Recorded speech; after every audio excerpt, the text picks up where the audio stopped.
ये मुझे भाई एक कोबरा बाइट हुई थी 2019 में, मैं 12th स्टैंडर्ड में था और एग्जाम्स चालू थी और उसके बीच में हुआ था। और ये इतना इतना इन डेप्थ होता नहीं है, बट वो 100 में से एक केस के अंदर वैसा सीन हो गया था। उसके ऊपर बताओ क्या इसका डिटेल भाई? बताओ ना भाई क्या हुआ था।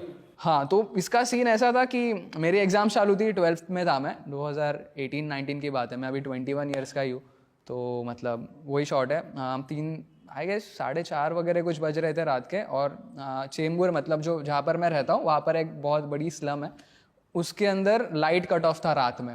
तो लाइट चली गई थी तो पब्लिक सब बाहर चिल कर रही है, अरे लाइट ये वो, तो केओस है बस्ती के अंदर, केओस है क्योंकि लाइट नहीं है। और उतने में कोई तो देखता है कि एक 6 फुट का सांप घूम रहा है, मतलब गलियों गलियों में घूम रहा है। तो मुझे उसका कॉल ना थोड़े पहले ही आ गया था, 3-4 घंटे पहले, और तभी सांप दिख नहीं रहा था। मैं बोला जब भी स्पॉट होएगा, जब भी समझेगा कि वहाँ पर है, तभी मैं आके उसको रेस्क्यू कर सकता हूँ। अनलेस एंड अनटिल आके उसको ढूंढना वो टास्क हो जाता है। तो 4:30 बजे उनका कॉल है कि भाई दिख रहा है, घर के अंदर आ चुका है और घर में बच्चे वगैरह है, तुम आ जाओ।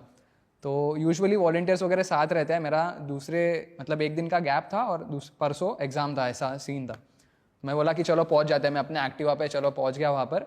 और 10 बाय 10 का एक छोटा सा रूम था, सिलेंडर रखने की जो जगह है वहाँ पर एक बड़ा मतलब एक 6 फुट का कोबरा था, वो फीमेल कोबरा थी। 6 फुट का? हाँ भाई, मतलब मैं तभी खुद 4 फुट का रहूंगा तो मेरे से बड़ा तो था। आपको ये देख के लगा नहीं कि थोड़ा यार आराम से करो भाई या अभी डरे सीन थोड़ा? ऐसा हो गया कि आपको वो एनिमल के बारे में समझ जाता है, उसके बारे में कि वो कभी गुस्सा हो सकता है, कभी वो डरा हुआ है, कभी वो काटेगा, कभी नहीं काटेगा। भाई थोड़ा समझाओ ना, अगर जैसे आपने फीमेल कोबरा देखा तो उसका कौन सा मूड है जो आपको उसकी क्या हरकत हुई तो आपको लगता है कि वो नॉर्मल है या गुस्सा है या फिर सो बेसिकली ना, वो पर्टिकुलर सांप के पीछे किस्सा ये था कि वो थी प्रेग्नेंट, जिसको हम लोग बोलते हैं, हम लोग के टेक्निकल टर्म में ग्रेविड।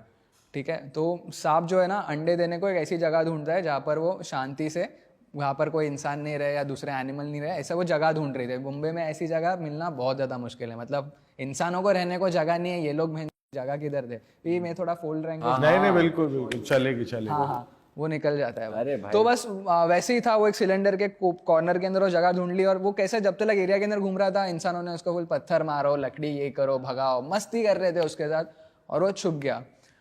छुपने के बाद ना मैं अपना सब इक्विपमेंट लेके गया। मेरे पास हेड टॉर्च नहीं था, वो एक हैंडी टॉर्च था। तो एक हर एक एरिया के अंदर वो इंसान रहता ना कि हाँ भाई मैं ये करूँगा वो करूँगा, मैंने एनाकोंडा पकड़ा है, मैं आज तुमको मैं मदद करूँगा, ऐसा वैसा जो भी है। मैं बोला वो एक ऐसा इंसान था। मैं बोला ठीक है भाई, कुछ करना नहीं है तुमको, बस ये जो दरवाज़ा है यहाँ से सिर्फ मुझे टॉर्च मार के रखना, बिकॉज लाइट नहीं थी भाई, बिल्कुल ही लाइट नहीं थी, और बहुत छोटी सी जगह थी, बहुत अड़चन थी रूम के अंदर। तो वो इंसान ने, खोटे पटेल इंसान ने ऐसा टॉर्च पकड़ के रखा, मैंने उसको पिन किया। वो हुक आता है, लकड़ी देखी होगी यूजुअली, मैं अक्सर यूज़ नहीं करता, पर उस दिन पे थी मेरे साथ क्योंकि मैं घर से गया था। तो मैंने उसको स्पिन किया, थोड़ा सा उसे अपने पास लिया, उतने में उसने आवाज़ किया। कोबरा अक्सर है ना, जब भी उसको थ्रेट फील होता है तो आवाज़ करता है, जो हिस वाला जो आवाज़ अपन सब लोग को पता है। और यूजुअली कोबरा फन निकालता है, हुड निकालता है। तो फन निकालने का मतलब ये रहता है कि वो खुद डरा हुआ है और वो अपने आप को बढ़िया दिखाने की कोशिश कर रहा है। अच्छा। और उसका सिंपल लैंग्वेज ये रहता है कि भाई मैं यहाँ पर खड़ा हूँ, तू शाना है तो भाग जा, नहीं तो काट लूंगा। तो वो वेट करता है उस चीज का कि तू भाग जा। कोई भी एनिमल ना हमला करने से पहले, कुछ भी एक्ट करने से पहले वार्निंग देता है। तो कि मैं बड़ा हूँ। हाँ, मतलब हर एक एनिमल, छोटे से छोटा जानवर, कुदरत के अंदर उनका लॉ है, ये कुदरत का नियम है कि वो हमला करने से पहले, कोई भी एक्शन करने से पहले सामने वाले को सतर्क करता है। अच्छा। कि मैं हूँ यहाँ पर हूँ। तो अगर वो साइंस सामने वाले ने समझ ली तो बढ़िया है, नहीं तो फिर शॉर्ट हो सकता है। तो उसने हिस किया भाई, और जैसे ही उसने हिस किया, वो जो डोर पे बंदा खड़ा था उसकी फट गई, वो टॉर्च लेके गायब। तो अंधेरा, दरवाजा बंद, पतरे का रूम, और 10 बाय 10 के रूम में वो 6 फुट का कोबरा, मैं खुद 4 फुट का, फुल ब्लैकआउट भाई। और वो मेरे हाथ में, और उसने मुझे यहाँ पर पिन कर लिया, उसने पकड़ लिया मुझे एग्जैक्टली यहाँ पर पकड़ लिया। तो मैं बोला भाई ये तगड़ा वाला शॉट था, क्योंकि उसको ऑलरेडी लोगों ने बहुत फटे परेशान किया हुआ था। उसने वो लोग का सब गुस्सा निकाला मेरे पे। मैं बोला चलो जहाज बात है, इसके अंदर एनिमल को दोष नहीं दे सकते क्योंकि वो खुद सफर कर रहा था चीज के अंदर, गलती थी तो कहीं ना कहीं अपनी। पेन का क्या लेवल था इस टाइम? भाई पेन रहता है, फटे रहता है, क्योंकि it is like next to death. मतलब वो एक डंक होता है या वो होल्ड कर लेता है? डिपेंड करता है भाई, ये चीज डिपेंड करता है। यूजुअली स्नेक्स काटते हैं डिफेंस के लिए, मतलब सिर्फ उनको स्ट्राइक करके अपने को छोड़ देना रहता है। बट कभी कभार उनके जो दांत रहता है ना, ऐसे हुक शेप में रहते हैं, जैसे हुक नहीं रहता है ना कोई भी, तो वो एक बार स्किन के अंदर पेनिट्रेट कर देते तो उनको वैसे ही निकालने को होता नहीं, तो उसको निकालते निकालते वो 1-2 बार और काट लेते हैं। तो समझ रहे हो, वो 3-4 बार वाला बाइट हो गया, और अभी काट तो लिया है तो मैंने उसको हेड ग्रैब कर लिया, बाहर आके बैगिंग कर लिया। यूजुअली एंटी स्नेक वेनम ये इक्वलती एक दवाई है जो स्नेक बाइट के ऊपर यूज़ की जाती है और वो सिर्फ गवर्नमेंट हॉस्पिटल्स में मिलती है, क्योंकि private hospital, private nursing home उसके अंदर ज़्यादा डील नहीं करते, because snake bite is a police case. तुम्हारा पुलिस स्टेटमेंट लिया जाता है कि तुमको सच्ची में सांप काटा है, किसने कटवाया है तुम्हारी जान लेने के लिए, ऐसा सब शॉर्ट। तो मैं हॉस्पिटल में कॉल किया कि एंटी स्नेक वेनम अवेलेबल है क्या, क्योंकि इसके पहले भी मेरे को 3 बार बाइट हो चुके थे। तो 4 साढ़े 4 बज रहे थे, घर में मम्मी पापा सो रहे थे, तो मैंने उनको डायरेक्टली फ़ोन नहीं लगाया, पहले हॉस्पिटल में फ़ोन लगाया कि है क्या। उन्होंने बोला कि एंटी स्नेक वेनम है, तुम आ जाओ। मेरे से हॉस्पिटल आई गेस एक 8-9 किलोमीटर की दूरी पर था। मैं अपने एक्टिवा से बट आप खुद ही, डिजी हो रहे थे, कुछ हो रहा था अंदर? वो 10 मिनट के अंदर रिएक्शन चालू हो जाती है, पर मीनवाइल मैं एक्टिवा पे बैठ के वो कोबरा को साथ में लेके सारी चीज़ें, और मैं एक्टिवा से ही चलना चालू और किया। वो जब जो आप बैग में डालते हो स्नेक, स्नेक की अलग अलग बैगिंग के सिस्टम्स रहती है, तो उनके बैगिंग बैग वैसे कस्टमाइज किए हुए रहते हैं, सेफ्टी का प्रिकॉशन। कस्टमाइज करें वो, या वो मिलते हैं मार्केट? नहीं, वो अपने को खुद को ही करने पड़ते हैं अपने कन्वीनियंस से। तो वैसे ही शॉर्ट था, पहुंच गया मैं हॉस्पिटल वगैरह। हॉस्पिटल पहुंचने के बाद समझ आता है कि वो जो एंटी स्नेक वेनम का जो सिरम है वो एक्सपायर्ड है, और उसको अरेंज करते करते 3-3.5 घंटे चल दिए। तो मैं आपको अभी बताता हूँ कि स्नेक वेनम ना एक्ट कैसे करता है। स्नेक वेनम के अंदर ना रहता है 2 टाइप। एक रहते हैं हीमोटॉक्सिन जो अपने खून पे काम करते हैं, मतलब अगर वो उस टाइप के सांप अगर काटे गए तो अपना खून पतला हो जाता है, तो नाक, मुंह, कान जो भी एक्सटर्नल आउटलेट्स है उधर से खून निकलना चालू हो जाता है, बॉडी सड़ने लगती है, हार्ट तक खून नहीं पहुंचता है, सारे ऑर्गन्स बंद हो जाए और फिर इंसान की मौत होती है। ये सारे प्रोसेस के अंदर कोई भी इंसान के पास 3-3.5 घंटा रहता ही रहता है, ठीक है। दूसरा जो रहता है वो रहता है नर्वस सिस्टम पे काम करने वाला, जो अपना ब्रेन, स्पाइनल कॉर्ड, लंग्स, इसके ऊपर काम करता है। तो कोबरा के अंदर जो वेनम रहता है वो रहता है न्यूरोटॉक्सिन, जो दिमाग पे काम करता है। पर जान का खतरा तो है भाई, मतलब एक बूंद जहर 4 इंसान लोग को आराम से मार सकता है, आराम से, ठीक है। तो न्यूरोटॉक्सिन के अंदर ऐसा रहता है कि समझो तुम एक साथ 3-4 क्रेट बियर पी लो, तो जैसी नशा होगी वो नशा तुमको 10 मिनट के अंदर चालू हो जाती है। मतलब 12 बॉटल एक साथ पी लेने के बाद जैसा हिट करेगा वो हिट होता है। तो सारे सिम्टम्स वही रहते हैं कि आँख थोड़े ब्लर होने लगते हैं, ज़बान हैवी होने लगती है, सांस लेने में तकलीफ आती है, उल्टी होती है, मुंह से झाग वगैरह आता है, ये सारे ऐसे ऐसे लंबे लंबे सिम्टम्स रहते हैं।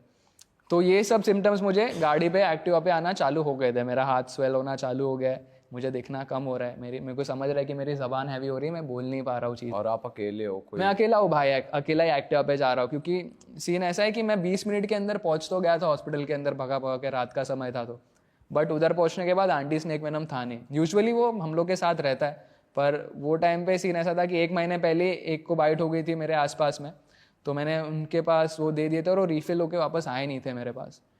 तो वो करते करते 3-3.5 घंटे चल दिए, और उतने में स्नेक बाइट एक सीवियर इशू रहता है, तो तुमको आईसीयू जाना ही पड़ता है, तुमको वेंटिलेटर पे जाना ही पड़ता है। तो इसके टाइम पे तो मैं 2 दिन कोमा में भी गया था। अच्छा। बट वो 4 अगर एंटी स्नेक वेनम इंस्टेंटली मिल जाए तब भी जाना पड़ेगा कोमा में?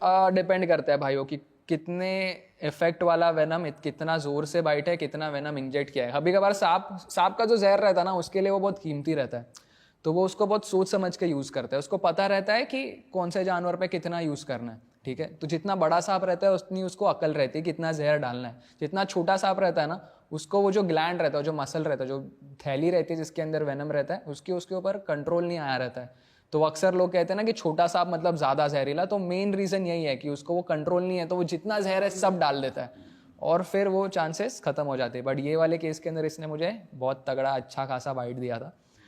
तो सिस्टम चेक तो हो गई थी मेरी फट्टे वाली। फिर उसके बाद घर वर पे मैंने फ़ोन कर दिया था, बॉयज़ लोग को बुला लिया था। 3-3.5 घंटे के अंदर ASV अवेलेबल हो गया था, और फिर उसके बाद फिर वो प्रोसेस होने लगे। बट मीनवाइल ये जो मेरा पार्ट था ना, ये वेनम ये वाले मसल के ऊपर काम करना चालू हो गया था। फिर धीरे धीरे वो टिश्यूज़ करते करते बेसिकली ये पार्ट ना मेरा सड़ाना चालू हो गया था उसने, और मेरा ये जो हाथ है ये इतना सूज गया था, मतलब इसका त्राइस सूज गया था। तो अनलेस एंड अनटिल बॉडी के अंदर से पूरा वेनम नहीं निकलता है, अपन वो वुंड के ऊपर कुछ काम नहीं कर सकते, और वो प्रोसेस के अंदर हफ्ता भर जाता है।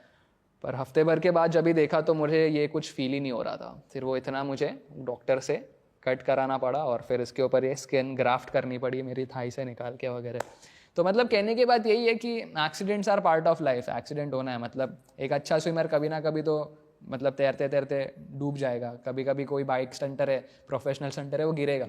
तो ये सिस्टम तो है, मतलब तुमको पर उसके बाद कंप्लीटली अब आप आफ्टर इफेक्ट ऐसे कुछ रहता नहीं लॉन्ग टाइम तक? डिपेंड करता है। न्यूरोटॉक्सिन्स के अंदर रहते इफेक्ट्स, जैसे तुमको चश्मा लग सकता है, या हीमोटॉक्सिन के अंदर तुम्हारे लिवर जो है वो थोड़ा उसका फंक्शनिंग लो हो सकता है, ये साइड इफेक्ट्स है। तो मुझे चश्मा तो है, मैं लेंस लगाता हूँ, तो वो उसी के वजह से आया, तब तक नहीं था। अच्छा। तो है, मतलब साइड इफेक्ट्स रहते हैं बॉडी के ऊपर, बट अगेन वही चीज़ है कि तुम किस मोटिव से अपना काम कर रहे हो, और कुदरत को बचाना क्यों चाहिए। अक्सर लोग मुझे पूछते हैं कि भाई क्यों करता है ये, क्या गरज है। देखो मतलब मुझे तो कोई है नहीं गरज की, घर पे अच्छे कैसे वेल सेटल फैमिली है, अच्छा खाओ पियो, अपना पढ़ाई लिखाई करूँ, जॉब करूँ, सॉर्ट है।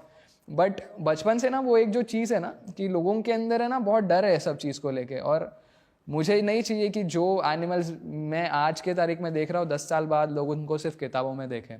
साउथ ईस्ट एशिया, इंडिया एक ऐसा कॉन्टिनेंट है जो बहुत ब्लेस्ड है अपने वाइल्ड लाइफ से, अपने फ्लोरा फोना से, और उसको कंजर्व करना ये अपनी ड्यूटी है, अपने कॉन्स्टिट्यूशन में लिखा हुआ है कि अपन सब लोग की रिस्पॉन्सिबिलिटी है वो। बट खैर लोगों को खुद से फुर्सत नहीं रहती है, और बहुत सारी सब लोग अपने दिन में दिन करते रहते हैं, तो लोग क्यों ही करें। और लोगों को उनके पास लेके जाना इज द मेन वे, मतलब जितना तुम कुदरत के पास जाओगे उतने तुमको जिंदगी का मकसद समझेगा कि तुम क्या कर रहे हो। ठीक है, मतलब ये जो अपन सब जी रहे हैं, मेरा जो आइडियोलॉजी है उसके ऊपर अगर बात करने जाए तो ये जो अपन जी रहे हैं इसे एक बहुत दिखावे की ज़िंदगी जी रहे हैं अपन। ये सब की हर एक चीज़ की ज़रूरत भी नहीं है। मैं चैन पहनाऊँ क्या ज़रूरत है, टोपी पहनाऊँ क्या ज़रूरत है, इट इज़ जस्ट कि वो अपना लाइफस्टाइल है। अपने को ज़रूरत है अच्छा माहौल की, अच्छी कुदरत की, अच्छी हवा की, अच्छे खाने पीने की, जिसकी अपन ने ऑलरेडी वाट लगा चुकी है। सही कह रहे हो भाई। तो यस, यही शॉर्ट है, और लोगों तक ये चीज़ पहुँचाना ये मेन मोटिव है, और इसी के वजह से मैं काम करता हूँ।